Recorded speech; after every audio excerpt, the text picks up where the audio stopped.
I mention often on this channel the importance of knowing who you are and why exactly you're doing what you're doing, so that way we can train for a purpose and not just move around to burn calories.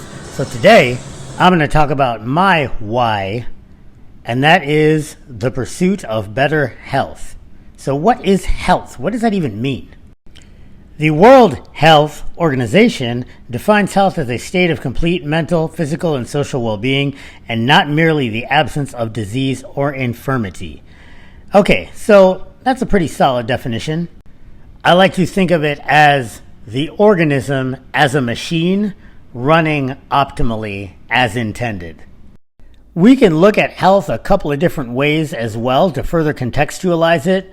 We can talk about short to midterm health. We can talk about certain performance metrics, and we can also talk about longevity. And that particular aspect of the health discussion is where I'm directing this conversation, because that is my why. When it comes to exercise in the context of health for longevity, there are two primary drivers that come to mind: muscle and VO2 max. So let's address muscle first. Skeletal muscle is, in aggregate, its own organ, and it contributes to a variety of different health benefits. There are two big ones in particular that we're going to address in this video. The first being your quality of life.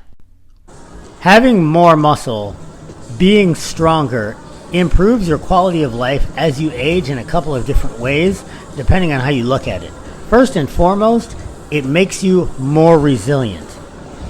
As we get older, unfortunately, the march of time is going to take with it some of our muscle and bone mass. Sarco, muscle, and osteo, bone, pinea, respectively.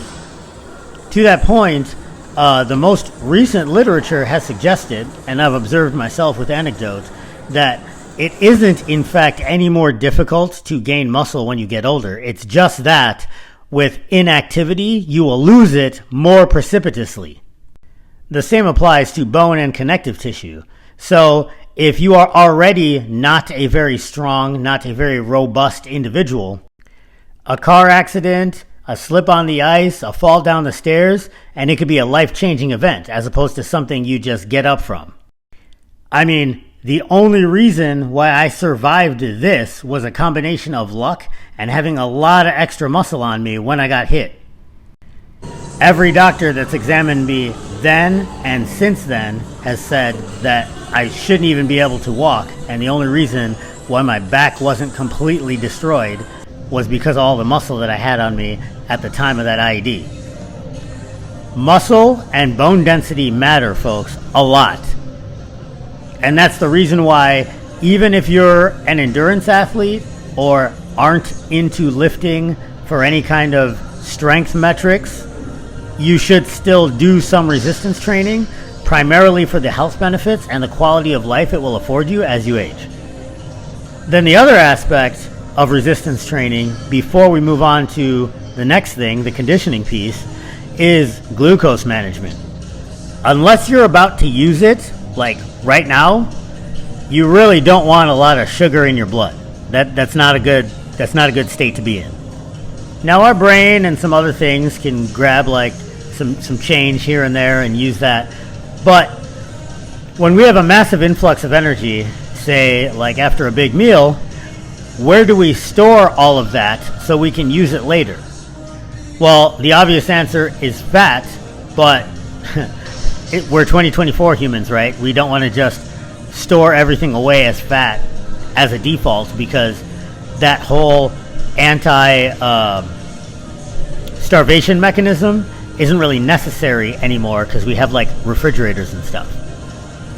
Your biggest pocket to store unused but ready to use energy, so like still in carbohydrate form, not in triglyceride form, is your muscle. Your liver's a big pocket too, and everyone's got one, right? But your liver has a fixed amount of storage capacity. You can't like make your liver bigger or enable it to store more carbs.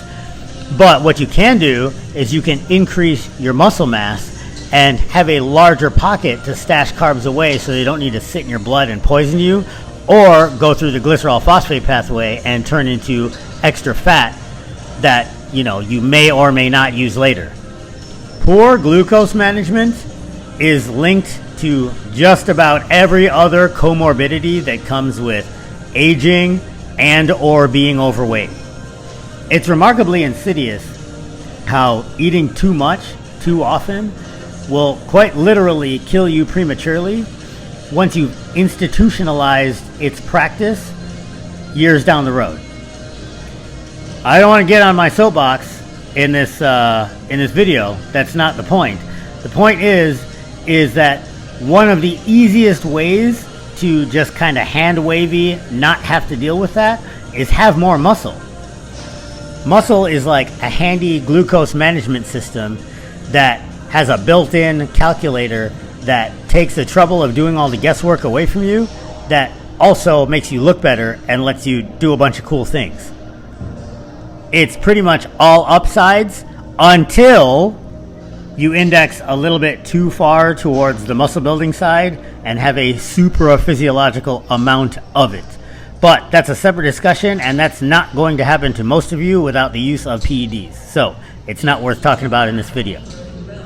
So next to strength, the other major predictor of longevity in terms of exercise is your aerobic capacity as defined by your VO2 max. Now, I've said it before on numerous occasions, the reason why I index so strongly towards conditioning is nothing, absolutely nothing, not even lifting, has improved my health markers to the extent that daily conditioning has. What muscle doesn't do for your longevity, conditioning does. And there's some massive overlaps too, with glucose management through metabolic flexibility, improvements in work capacity so that you can do more resistance training to get more of those benefits, a more robust immune system, which, by the way, also contributes to your healing and your ability to recover from your resistance training, and a host of additional benefits that really I could do a series of videos on. That's why I do these things, folks. I've been given second, third, fourth, fifth chances at life, so I aim to make the best of it. But I don't just want to live long, I want to live well too.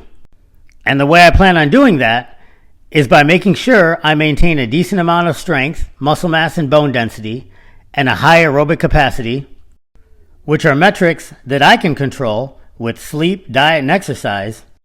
And if the worst case scenario happens, and I fall victim to another catastrophic accident, at least my body and mind are better prepared to deal with it. But whatever your why is, do it, and do it sustainably, because consistency is a superpower. Stay in the fight. Thanks for watching.